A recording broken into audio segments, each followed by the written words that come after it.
We officially get to see Shedeur Sanders play football this week. The Browns announced that he gets the start Friday against the Panthers in their preseason opener. Katie Caldwell, Jeff Lloyd back here with you. Jeff, so they'll be resting their starters, so he will be working primarily with the second and the third teamers. What are you hoping to see from him on Friday? I think you just want, just to see where he's at in the general stuff. And this is like some of the stuff that you see so much, even in the training camp practices. It's getting out of the huddle on time. It's getting lined up, eliminating pre-snap penalties, which they go on in every camp, but they really just, become a nuisance when you start to get to the preseason game. You think that type of rush should be shaken off at that point. As far as him performing with the 2s and the 3s, it kinda just makes sense. Let's be completely honest here. Who is he performing with to this point are the 2s and the 3s. He's not necessarily playing with the 1s. And the way these joint practices work is you normally, the first teamers are the ones that are gonna take the majority of the reps in the practices. And then, of course, the games themselves are for the evolution and the building of the rest of your roster, your 53. Um, Sanders, whether or not this was, a plan that was always going to happen, the Browns ran into a difficult situation. Joe Flacco was not going to play any preseason games. It seems pretty firm and entrenched that he's going to be their starter, and you're not going to risk your starter or a guy who's 40 years old in a preseason game. Dylan Gabriel, Kenny Pickett, both kind of nursing some hamstring injuries. They threw a little bit at joint practices today. And you just brought back in Tyler Huntley, and one of the most things that works there for Huntley is he was with the Browns last year, so he certainly can manipulate some reps during a preseason game.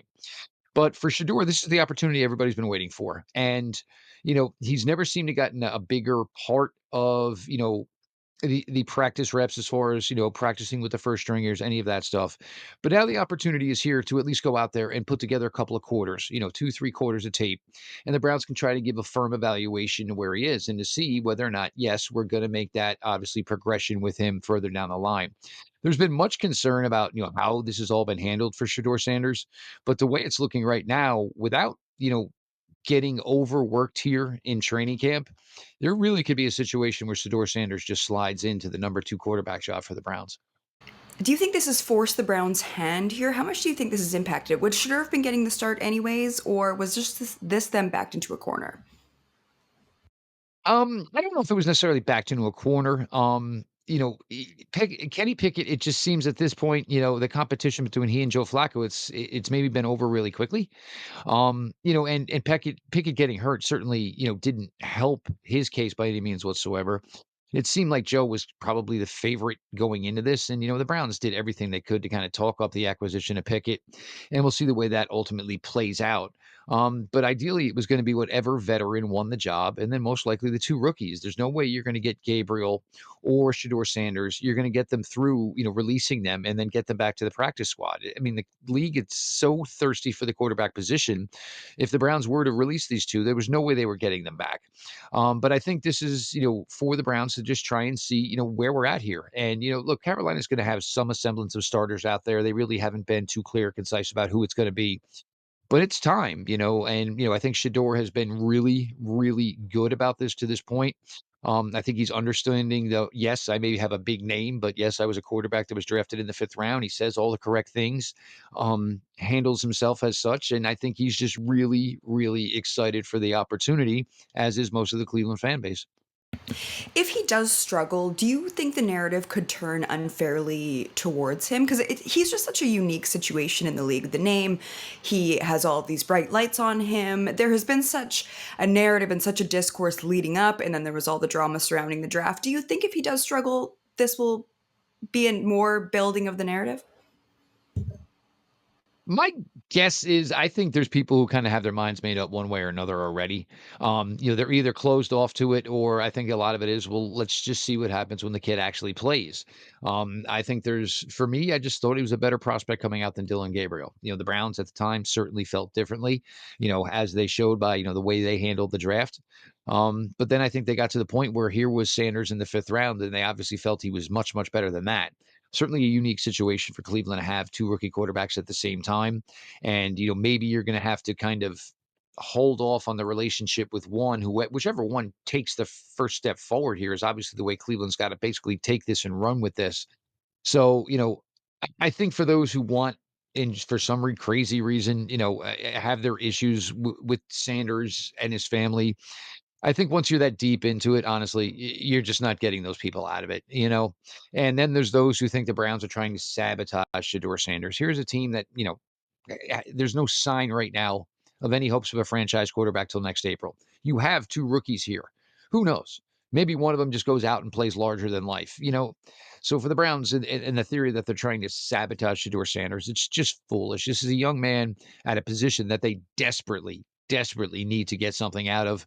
And we'll see the way it plays out. And if he plays well Friday night, obviously that's going to just intensify the situations that he will be given, over the next couple of weeks, between, training camp practices and, of course, between two more remaining preseason games.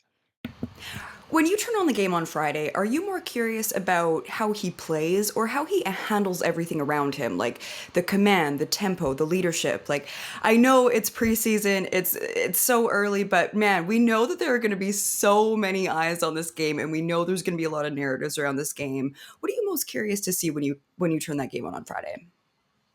Honestly, yeah, and like we were saying a little earlier, just the command of the huddle, making sure that everybody is lined up correctly. He's the quarterback, so understanding that people are going to struggle, with alignment, but he's supposed to be the one that notices this, identifies this before anybody else, and then of course, making sure the ball gets snapped on time, making sure he's getting through his progressions, make sure he's obviously looking for any potential blitzers. The outcome is always difficult, and that's what happens where we got these, stats that come from training camp practices. One person may look at it and say, "Oh, that was a drop." The other person, "Oh, it was a bad ball." I mean, so who's to say what the legit degree of these training camp stats that come out truly are? You want to see efficiency. You know what I'm saying? You don't want to see balls overthrown. You don't want to see balls underthrown. You want to see him play within himself. And if it's, oh, well, he's taking the easy stuff, he's taking what's there. Well, that should be the positive. You're out there with your first game with a new team within the NFL. You're not going out there guns a-blazing. You're just trying to hopefully put together some drives, get the ball down the field, hopefully get your team into a position, where they can get some scoring opportunities. I think as much as people are trying to turn this situation into, I think that this is probably something where Shador is going to go out, and I think it's going to go pretty seamless, to be honest with you, because all the stuff that has gone on during the draft process has been about one thing. I mean, has been about the one thing that Shador can't necessarily control: his on-field play. He can control that, and he can certainly quiet a lot of noise come Friday night, and which is now a nationally televised game. If that is the case, if he comes in and if he plays really well, how do you think that will affect the Browns and their fan expectations moving forward through the season? Look, they're already. I mean, the fan base is ready to basically just fall in love already. They appreciate he's ingratiated himself in the community. He has nothing you see is just other than his love for the game and his commitment to the game and getting his work in. Um, he goes out there and plays well. I don't think it's going to change anything in regards to week one, of course.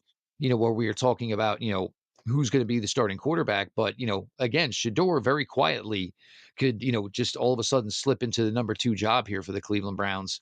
And it'll be because, Pickett missed time and wasn't that efficient. It'll be that maybe there was more shortcomings in Dylan Gabriel's, no pun intended, game than people anticipated. But, for Shador, this should probably go pretty smoothly as he just eases into this opportunity. And look, all players at this point, he played his last game in late December. Obviously, for Shador, this is something he's waiting for. He's been waiting for his whole life. Willing to the opportunity to follow his father's footsteps into the league. I don't think there's any lights that are going to be too bright for Shedeur Sanders.